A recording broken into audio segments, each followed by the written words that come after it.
नमस्कार मित्रांनो, माधव बागेमध्ये स्वागत आहे.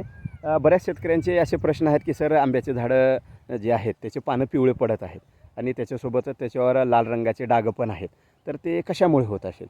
तर मित्रांनो, जर आपल्या रानामध्ये जर थोडंसं चुनखडीचं प्रमाण जास्त असेल, कॅल्शियम कार्बोनेटचं प्रमाण जास्त असेल, तर आपल्या झाडामध्ये हे सूक्ष्म अन्नद्रव्याची कमतरता निर्माण होते. आणि खास करून जर झिंक या सूक्ष्म अन्नद्रव्याची जर कमतरता असेल आपल्या बागेमध्ये, तर इथे पाहू शकता तुम्ही, हे झाडाची पानं पिवळी होतात, त्याच्यावर लाल असे डॉट्ससुद्धा पडतात आणि पाने आखूड खुज्जे होतात.